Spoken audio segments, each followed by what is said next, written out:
Hi, I'm Michelle. Hi, Michelle. When I was a little girl, what I wanted to be more than anything was an actress. Well, actually, what I wanted to be most was a cowgirl. But after that, what I wanted to be was an actress. And I wrote little plays to perform for my family at holidays. Well, my love of acting began at an early age as well. I was, I think, 6 or 7, and I loved to dress up in my grandmother's old clothes, and I would make up these little songs and dances, and I would perform them for my grandparents. And I never lost the obsession. Well, I have always been a storyteller. Oh yeah, storytelling. I had many stories I told my little brother. I was like 9, he was 4, and he just loved this character I played called Snotty Nose Handkerchief. And Snotty Nose was always ripping and running and hiding because he did not want to be washed by hand or put in the washing machine. Well, I come from a long line of overly dramatic women. And my beloved great Aunt Jean used to call me Little Miss Sarah Bernhardt. And she insisted that I had to be an actress. I agreed. When I was 5 or 6, I loved to dance. And my mother had bought me a little painted Victrola and a powder blue album of Swan Lake. Well, I used to spend hours in my room twirling and twirling and twirling and leaping and jeté off the bed until she would come into the room and say, "Oh, my little whirling dervish of Shadyside." And I would imagine myself the Swan Princess. And there it began. Acting did something for me that changed my life. And Oh, and you too, yes. the Glass Menagerie. Out of the Out of the box box casting. casting.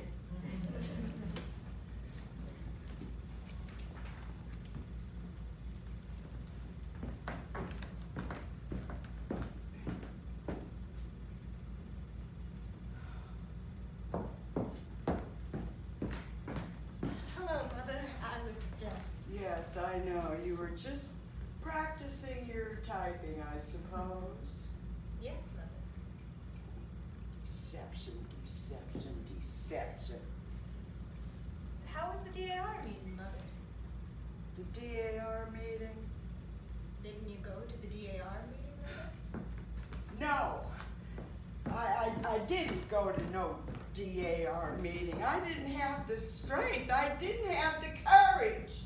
I just wanted to find a hole in the ground and crawl in it and stay in there for the rest of my entire life. Why did you do that, Mother? Why? Why? How old are you, Laura? Mother, you know my age. Well, I was under the impression that you were an adult. But evidently I was very much mistaken. Please don't stare at me, Mother. Oh. What are we gonna do? What is gonna become of us? What is the future? Has something happened, Mother? Mother, has something happened? I'll be all right in a minute. I am just bewildered by life. Mother, I wish you'd tell me what's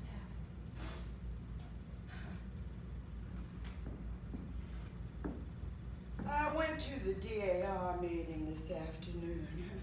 As you know, I was to be inducted as an officer. Well, I stopped by Rubicamp's Business College to tell them about your code and ask how you was progressing down there. Oh. Yes. I went straight to your typing instructor.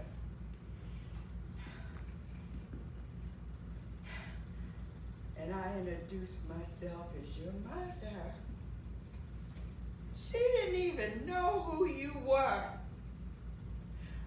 Wingfield, she said, well, we don't have any such scholar enrolled in this school. Well, I assured her she did.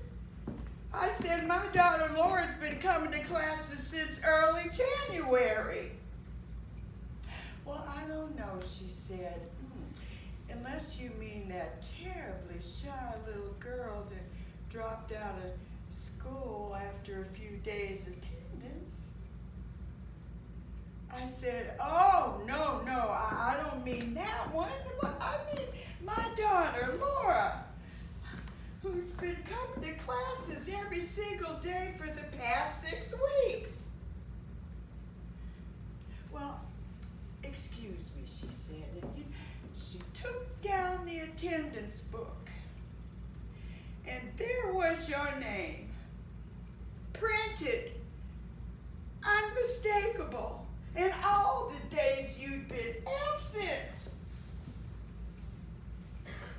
I still told her she was wrong.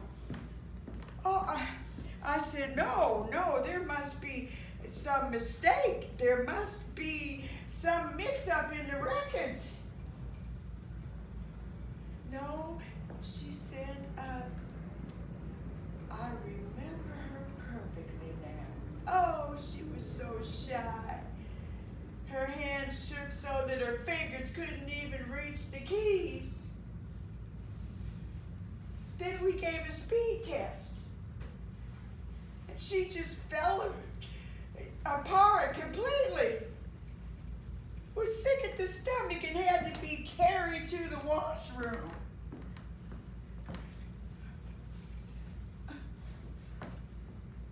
After that, she never came back. Well, we telephoned the house every single day, but we never got any answer. That was when I was working all day long down at the department store, I suppose, demonstrating them. Oh, I was so weak. I couldn't stand up. I had to sit down while they brought me a glass of water. $50 tuition.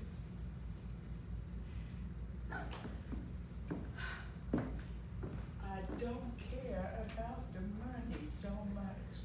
It's all my hopes for any kind of future for you. Gone up the spout, just gone up the spout like that.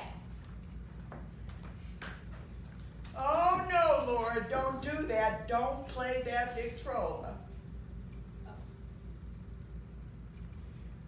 What have you been doing every day that you've gone out of the house pretending you was going to business college? I just went out walking. That's not true. Yes, Mother, I just went walking. Walking? Walking in the winter? Deliberately courting pneumonia in that light coat of yours? What? Where did you walk to, Laura? All sorts of places. Mostly in the park. Huh, even after you started catching that cold? Mother, it was the lesser of two evils. I couldn't go back. I threw up on the floor. So, from 7:30 till after 5 every day? You mean to tell me you was walking around in the park just so you can make me believe you was still going to Rubicam's Business College? Oh, Mother, it wasn't as bad as it sounds. I went inside places to get warmed up. Inside where? I went in the art museum, the bird houses at the zoo. I visited penguins almost every day. Sometimes I did without lunch and I went to the movies. Lately I've been spending most of my afternoons in the jewel box, that big glass house where they raise the tropical flowers. And you did all this to deceive me? Just for deception? Why? Oh, Mother, when you get that look on your face, it's like the one of Jesus' mother in the museum when you're disappointed. Oh, hush! I couldn't face it. I couldn't. So, well, what are we going to do now, honey? The rest of our lives? Just sit down here in this house and watch the parades go by? Oh, amuse ourselves with the glass menagerie? Eternally play them old worn out records your father left us as a painful reminder of him? Well, we can't have no business career. Oh, no, we can't do that. That gives us indigestion. So what's left for us now, honey, but dependency all our lives? I tell you, Laura, I know so well what happens to unmarried women who aren't prepared to occupy a position in life. I've seen some pitiful cases in the South. Barely tolerated spinsters living on one husband's wife or some sister's husband, all tucked away in some mousetrap of a room. One in-law telling the other in-law, oh, go on and go see the next in-law. Little bird-like women without any nest, eating the crumbs of humility all their lives? Is that the future we've mapped out for ourselves? I swear I don't see any other alternative. And I don't think that's a very pleasant alternative. Of course, some girls do marry. My goodness, Laura, haven't you ever liked some boy? Yes, Mother. I liked one once. You did? Came across his picture a while ago. He gave you a picture too? No, in the yearbook. Oh, a high school boy. His name is Jim. Here he is in the Pirates of Penzance. What, the what?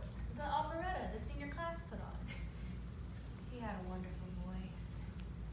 I sat across from him Mondays, Wednesdays, and Fridays in the auditorium. Here he is with a silver cup and debating. See his grin? So, he had a grin too. He used to call me Blue Rose. Blue roses? What did he call you a silly name like that for? Well, when I had that attack of pleurosis, he asked me what the matter was when I came back. And I said pleurosis. He thought I said blue roses. That's what he always called me after that. And whenever he'd see me, he'd holler, "Hello, blue roses!" I never cared for the girl he went out with, Emily Meisenbach. Oh, Emily was the best dressed girl in Soldan, but she never struck me as being sincere. I came across their picture in the newspaper. They were engaged. That's a long time ago now. They're probably married by now.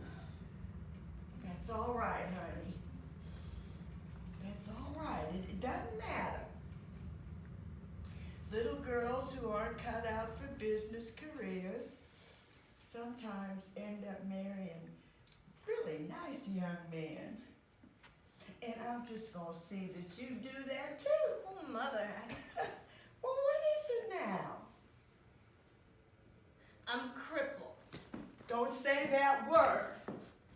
How many times have I told you never to say that word? You are not crippled. You just have a slight defect. Now, if you had lived in the days when I was a girl and they had long, gracious skirts sweeping the ground, it might have even been considered an asset. Honey, when you have a disadvantage like that, you just have to cultivate something else to take its place. You know, you just have to cultivate charm, or vivacity, or charm.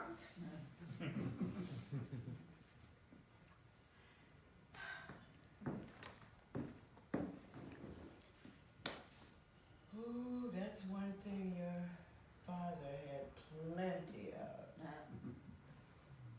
Charm.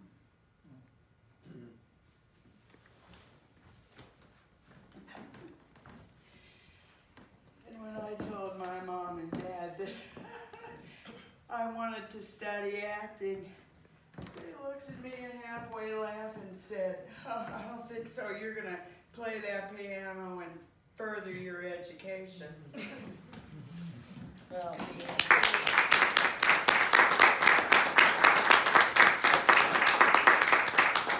being a theater major in college was a major disappointment. At one point, I went to see my counselor and I asked if I should really consider cutting 2 inches off my leg. Oh, So maybe then I would be cast. Oh, you want to play Juliet? I don't think so. Why don't you take a look at the nurse? She's funny. Well, either I'm too old, or I'm not looking old enough. I'm too much of a Jewish mother, or not ethnic enough. Too curvy, or they want somebody even bigger. Or they want fit. You know what that means? Thin. Didn't work for me. Oh, I'd sure like to try it. Oh, they used to say that I looked Italian. Now I can't even get cast as Italian. During the auditions of Three Penny Opera, I was so hoping, dying to get the role of Pirate Jenny. Well, everyone wanted that role, of course. But because I was short, they cast me as Polly Peachum. They might as well have called me Polly Pureheart. I didn't want to play an ingenue. I was a character, for Christ's sake. I was, one time I was auditioning for Private Lives, and the director really wanted to use me. But she confided that, one, she couldn't find an actor who was as tall or taller than I was, or had my presence, strength. And so I could not get the part. I said I would dial it back, but she said, "Honey, that's who you are." Who hasn't heard this one? Look, you gotta understand, I know you're the same age as he is, but some people just read differently. Code for, some people are sexy. You're not sexy. I like to play gypsies. Or mystics or fortune tellers, but I don't get cast in those roles. I'm hoping tonight that maybe you'll see me that way. The Belle of Amherst. Out of the box casting. Yes, Benny, I have the tea, dear. This is my introduction. black cake, my own special recipe. Forgive me if I'm frightened, but I never see strangers, and I hardly know what I say.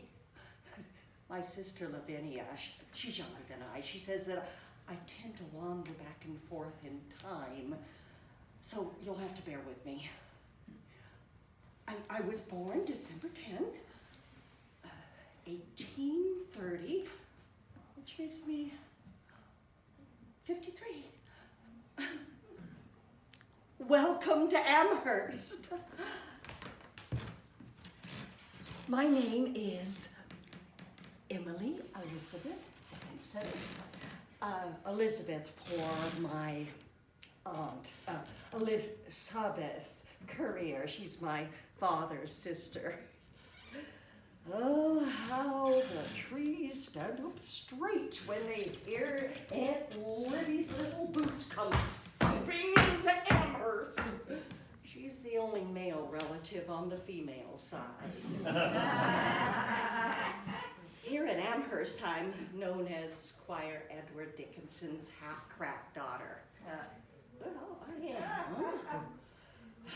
The neighbors don't know what to make of me. I don't cross my father's ground to any house or town. I haven't left the house in years. The soul selects her own society, then shuts the door. Why should I socialize with the village gossips? Oh, there goes one of them now. Henrietta Sweetser. Everyone knows Henny. She'd intimidate the Antichrist. Oh, look at her. She's strolling by the house, trying to catch a glance of me. Well, would you like that? So, I give them something to talk about.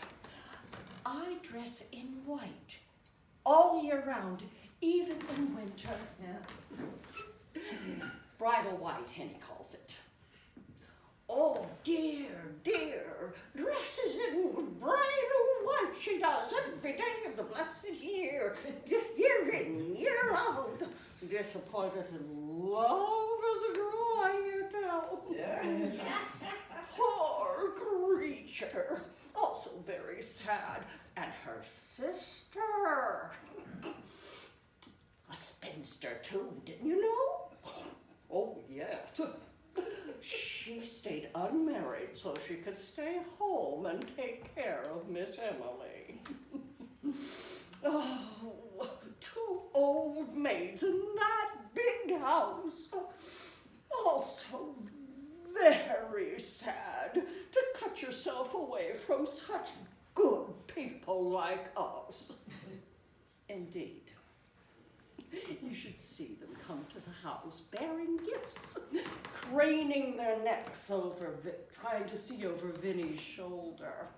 But I'm too fast for them. I've already run upstairs 2 steps at a time, and I hide there until after they leave.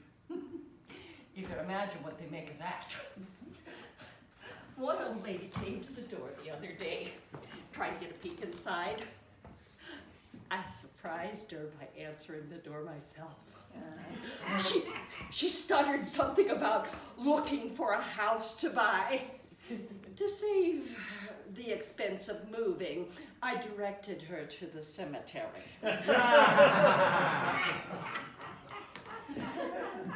Well, I know what people say. Poor Emily, the only kangaroo among the beauties. And I'll have you know, plain or not, I've had more than one suitor. But there was really only one. Only one. It was in Philadelphia several years ago that I first saw Charles Wadsworth. We went to the Presbyterian church where Mr. Wadsworth was minister, When I first laid eyes on him that Sunday morning, it was as though heaven's own lightning struck me. Here before me was a Christ-like man. He was like Gabriel standing before the congregation. When I walked out of the church into the brilliant morning, the light in my heart was shining even brighter. His voice haunted me. I couldn't shed this enchantment even after I returned to Amherst. It is an exquisite feeling to love someone in a bodiless way, like two fleshless lovers forever one. I called him my master.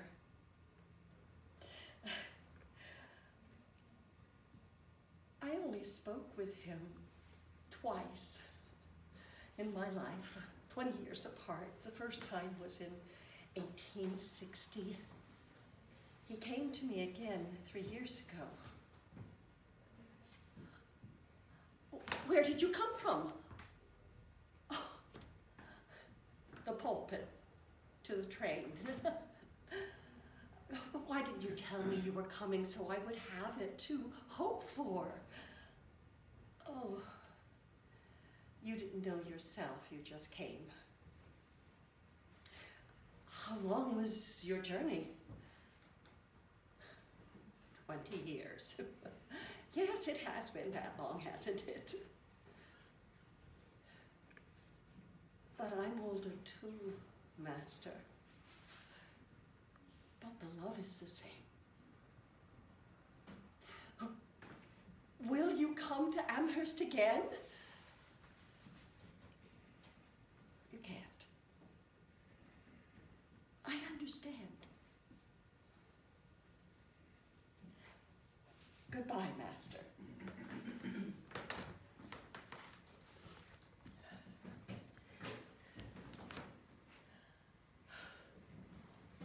It is better to see a pain from behind than to see it coming. When the best is gone, I know that the rest is of no consequence. The heart wants what it wants, or else it doesn't care. Last year, in April, my master died.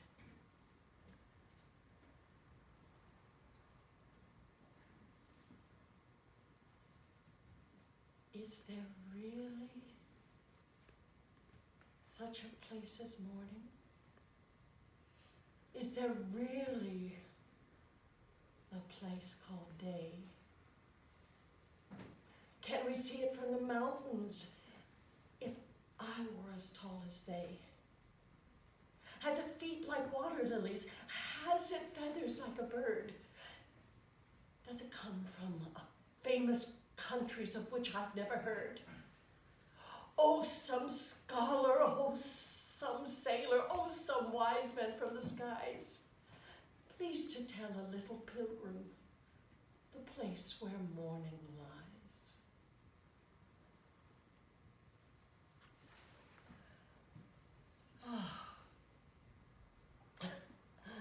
I wish I were just a blade of grass.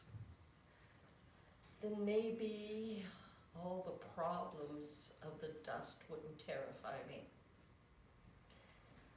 Why do we cling to the body, to this little frame? Why are we afraid to let go or sad when others do? Life is short, isn't it? when it's done, then is there not another? And then, if God is willing, perhaps we are neighbors again.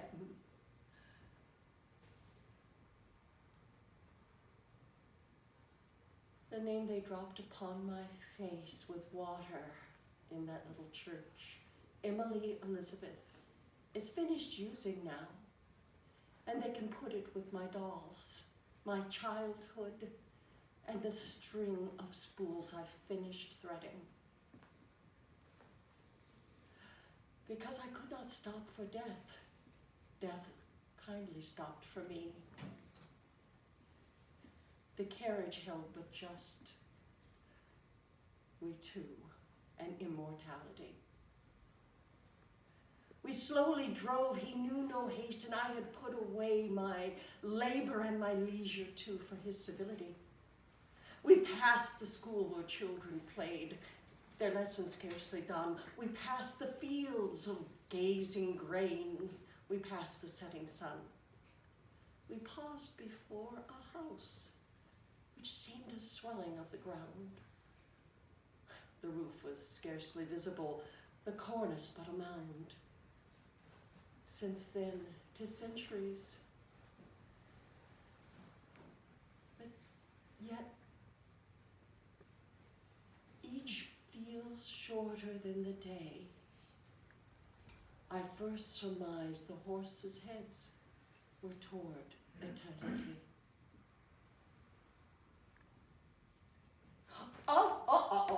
It's 6 o'clock, and I promised Finny I would peel the apples. You know, our visit wasn't as difficult as I thought it would be.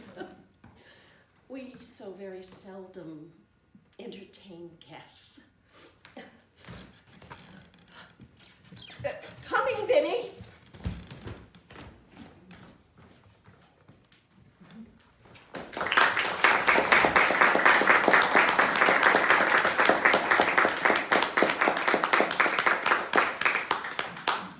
Well, I just love entertaining my little brother and watching him laugh his pajamas off. I finally had to show him how to laugh in the pillow, because my mom and dad would be out there, Cynthia, stop telling Rodney stories and go to sleep. Well, acting healed my relationship with my brother. We used to argue all the time and we didn't get along. But one day we were cast in the same show, Treasure Island, which is my very first play. And we went from arguing to spending quality time together doing something I loved. I auditioned as much as I could. I can't say that I loved it, but I had tenacity. I soon discovered that I was not really typed. Forget about leading roles. People always wanted to cast me older than my age or in asexual roles. I played grandmothers from the age of 15. And if there weren't any grandmothers or homely spinsters in the play, I was shit out of luck. Well, everyone would tell me that I did really great auditions, but I'd never get cast. One time I decided to ask a director, would you level with me? What's wrong? What can I do to help get me more roles? And she said, oh, really, there's really nothing. A lot of directors are going to cast based on the silhouette. Well, over the years, I was cast in wonderful productions in 5 different companies. And I started a very promising voiceover career. Then, due to a medical condition, I lost my voice. And I had to stop everything for what I thought was going to be 1 year. Many zany experiences made up the fabric of my career. A steamy, sexual musical off Broadway, where I performed a nude lesbian ballet. Oh, come on. A streetcar named Desire. Out of the box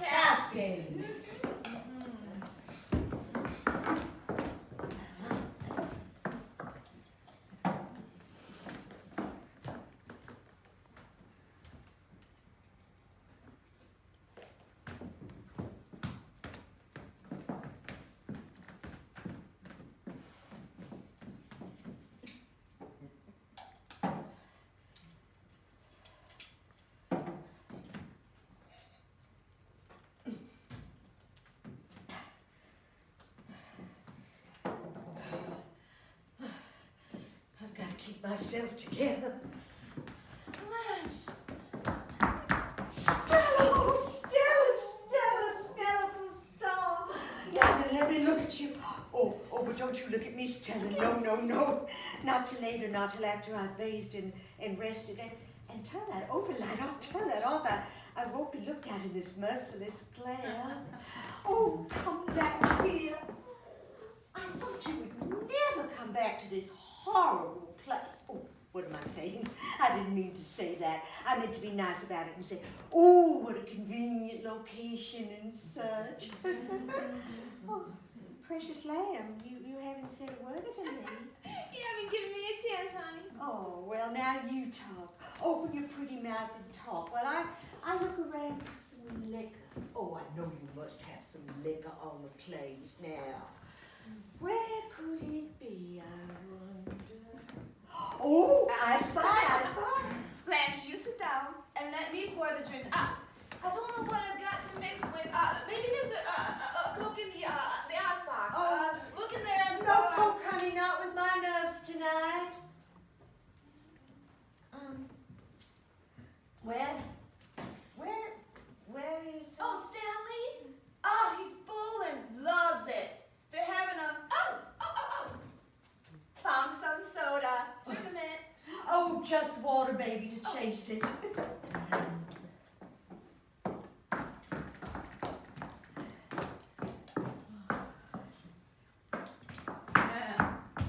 Now, don't get worried. Your sister hasn't turned into a drunk.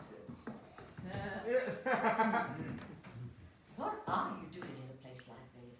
Not Blanche! Oh, I'm not going to be hypocritical. I'm going to be honestly critical about it. Never in my worst dreams could I picture only Poe. Only Mr. Edgar Allan Poe could do it justice.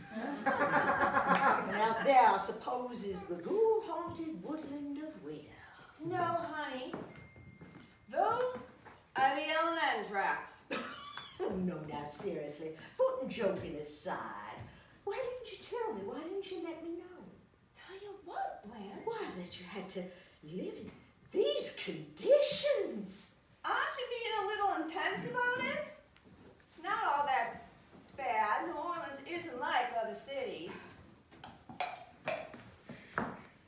Forgive me, blessed baby. The subject is closed. Thanks. You're all I've got in the world, and you're not glad to see me.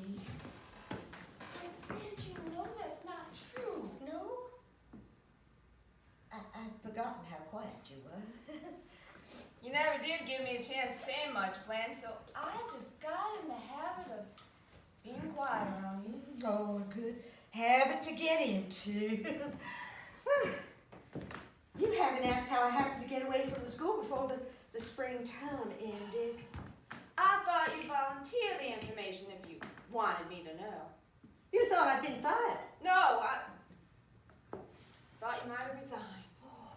I was so exhausted by all I'd been through. My nerves broke. I was on the verge of lunacy almost. So Mr. Graves is the high school superintendent. He suggested I take a leave of absence.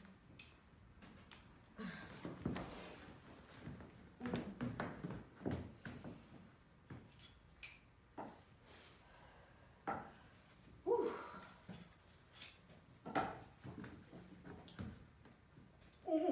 Ooh, this feels so good and buzzes right through me. Won't you have another? Oh, no, one's my limit. Sure. You haven't said a word about my appearance. You look just fine. Oh, God love you for a liar. Daylight never exposed so total a ruin. But you've put on something. Yes, you're just as plump as a little portrait. Oh, and it's so becoming to you. Now, Blanche. Oh, yes it is, or I wouldn't say it. You just have to watch around the hips a little. Stand up. Not now. You hear me? I said stand up.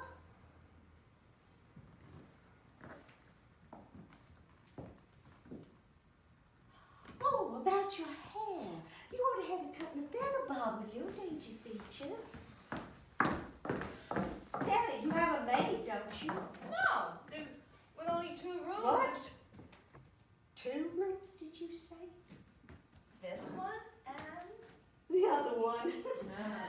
I am going to take just one little tiny nip more, sort of to put the stopper on it, so to speak. Then put the bottle away so I won't be tempted. But still, there's only 2 rooms. I don't see where you're going to put me. We'll put you in here. Oh, what kind of bed's this? One of those collapsible things? Does it feel alright? Oh, wonderful, honey. I don't like a bed that gives much. But there's no door between the 2 rooms, and Stanley, will it be decent? Stanley is Polish, you know. Oh, yes, there's something like Irish on there. Only not so highbrow. I guess you're hoping I'll say I'll put up at a hotel, but I'm not going to put up at a hotel. I want to be near you. I got to be with somebody. I can't be alone because, as you must have noticed, I'm not very well. Yeah, you're kind of nervous or overwrought or something. Will Stanley like me, or will I just be a visiting in-law? Oh, Stella, I couldn't stand that. You'll get along just fine. If you'll just try and, well, compare him with the men we went out with at home. Is he so different? Yes, a different species. Oh, in what way? What's he like? Oh, you can't describe someone you're in love with. Here's a picture of him. Oh, an officer. A master sergeant in the engineer corps. Those are decorations. Oh, he had those on when you met him.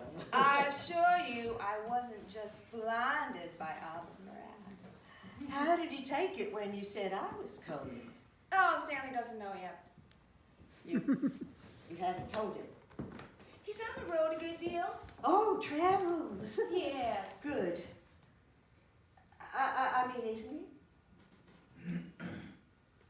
I can hardly stand it when he's away for a night. Stella. And when he's away for a week, I nearly go wild. Oh, gracious. And when he comes home, I lay on his lap and cry like a baby. Oh, I guess that is what is meant by being in love. Stella. Oh, you're going to reproach me. I know you're bound to reproach me. But before you do, take into consideration, you left. I stayed and struggled. You came to New Orleans and looked out for yourself. I stayed at Belle Reve and tried to hold it together.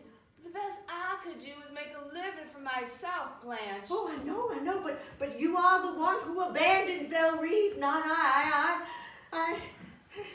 I stayed and fought for it, bled for it, almost died for it. Stop this hysterical outburst and tell me what happened. What do you mean, bled, fought? What are you not? Oh, I knew you would, Stella. I knew you would take this attitude about it. What, please? The loss.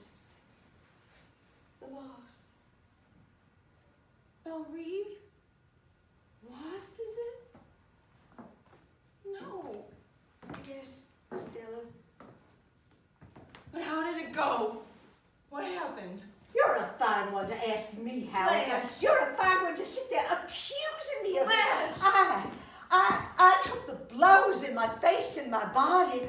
All those deaths, the long parade to the graveyard. Father, Mother. Margaret, that dreadful way, so big with it it couldn't be put in a coffin, but had to be burned like rubbish. You just came home in time for the funeral, Stella, and funerals are pretty compared to deaths. Funerals are quiet, but deaths, not always.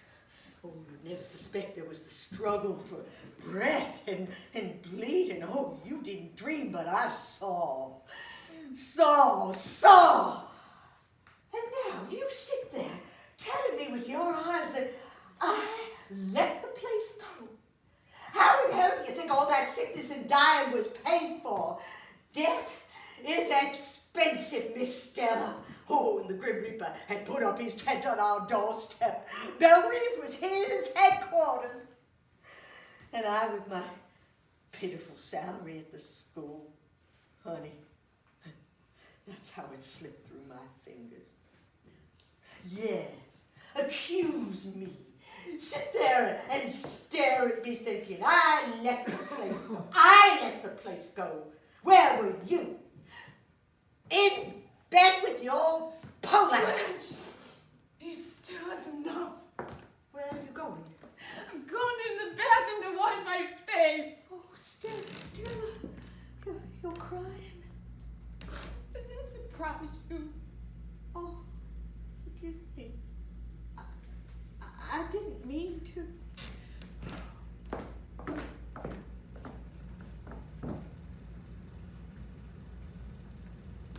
So I stopped acting for a long time. Sure, I can be funny. Sure, I can be odd and eccentric and courtesy of my childhood English. But I can be a lot of other things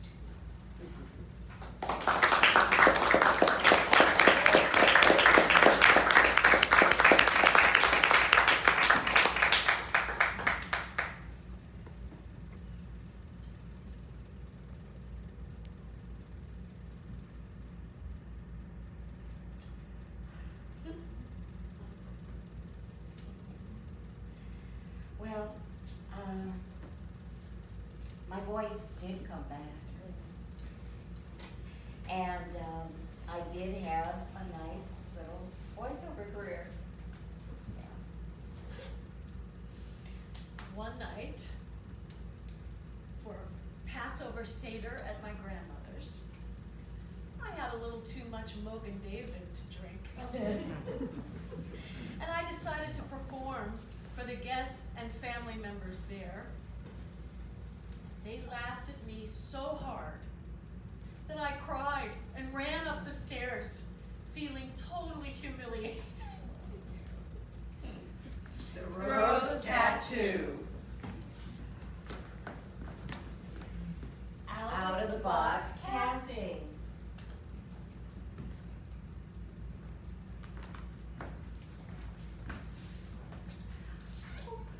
Buonasera, Serafina. Oh, buonasera. Oh, there is something wild in the air. No wind, but everything is moving. I don't see nothing moving, and neither do you. Nothing is moving so you can see it moving, but I can see it moving. And I can hear the star noises. Hear them? Hear the star noises? They made the star noises. They're termites eating the house. What are you peddling in those little white things? Oh, powders. Wonderful powders. You put a pinch of it in your husband's coffee. What is it good for? What is a husband good for? I make it out of the dry blood of a goat. Davero. Ooh, wonderful powder. But be sure you put it in his coffee at supper, not in his breakfast coffee. My husband don't need no powder. Well, excuse me, Baronessa. Maybe he needs the opposite kind of powder. Oh, I got that too. No kind of powder at all. Is it true what I told you? Yes, it is true, but nobody needed to tell me. Assunta, I'll tell you something, which maybe you won't believe. Ooh, there is nothing you can tell me that I wouldn't believe. Va bene, senti. I knew on the very night of conception that I had conceived. What? That night, I woke up with a pain on me, on my body. A pain like a needle.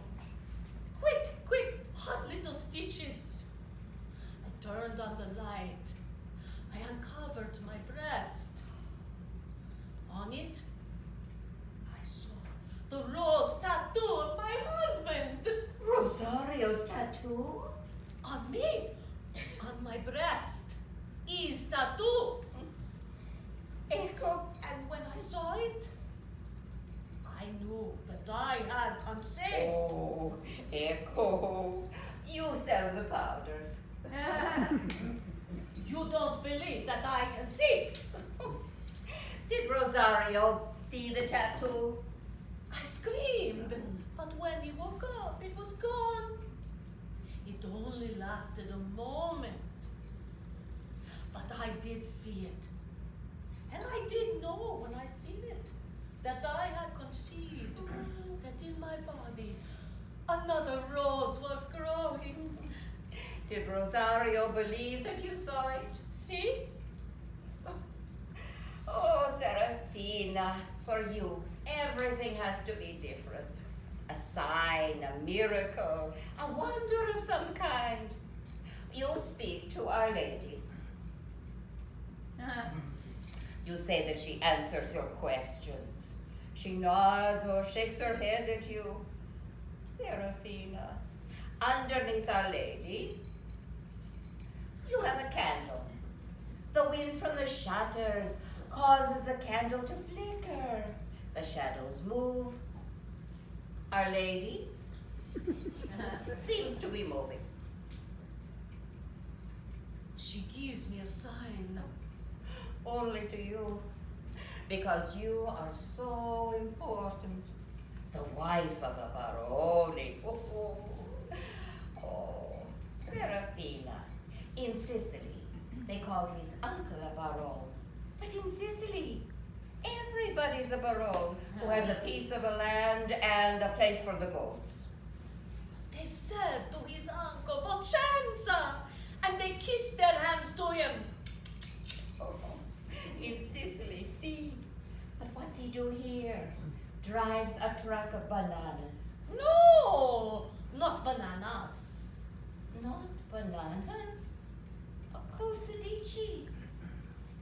On top of the truck is bananas, but underneath something else. Che altra cose? Whatever the brothers Romano want hauled out of the state, he hauls it for them. Under the bananas. And the money, so much it spills from his pockets. Soon, I don't have to make dresses. Soon, I think you will have to make a black veil. This is the last night he will do it. Tomorrow, he will quit hauling stuff for the brothers Romano, pay for the 10-ton truck, and work for himself. We live with dignity in America. Own truck, own house, and in the house will be everything electric. Stove, deep freeze, tutto. But tonight, stay with me.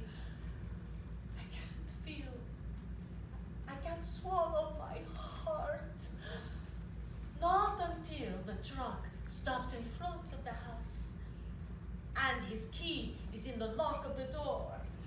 Stai tranquilla.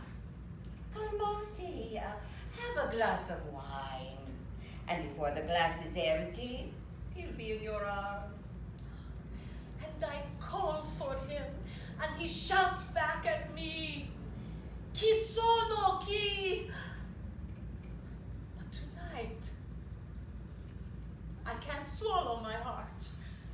A woman must not be able to not swallow her heart.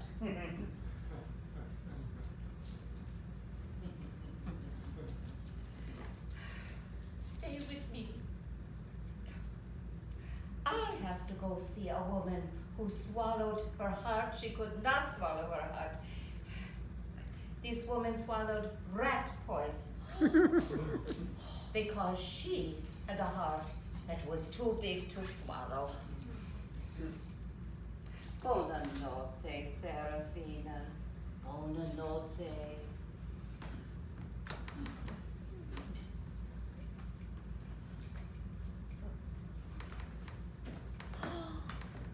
It is so wonderful. 2 lives in the body. Not 1, but 2. I am full of life. I am big, big, big with life.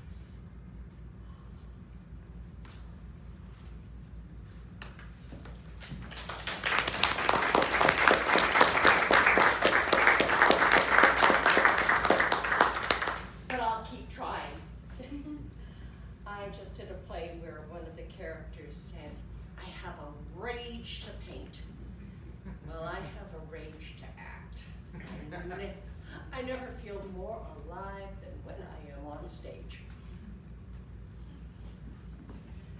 Well, when I got old enough to leave Erie, Pennsylvania, and moved to Los Angeles, I enrolled myself in a private acting school in Burbank, and I've been performing with a happy spirit ever since. After a long time, I screwed my courage to the sticking point. I put together a resume. No dates, please. I got some headshots, and I plunged back in. And I found my voice again.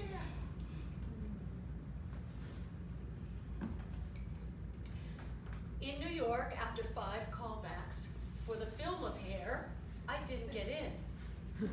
Instead, I got cast as the understudy of a young Sophie Tucker who perused the clubs of the Harlem era, and I was the only white girl in Bubbling Brown Sugar. Out of the box. Well, it took me 20 years to get back into acting. By then, I was a senior citizen. I wondered if I could still perform. Could I remember lines? Could I drive the freeway? Could I even get cast? Well, art heals. Art changes hearts and gives us something to relate to. I've missed the days of being in theater school, spending hours dedicated to the craft, sharing vulnerability with everyone, and learning from one another. And I'm really happy to be a part of that world again, especially with this beautiful workshop. Yeah, me too, yeah.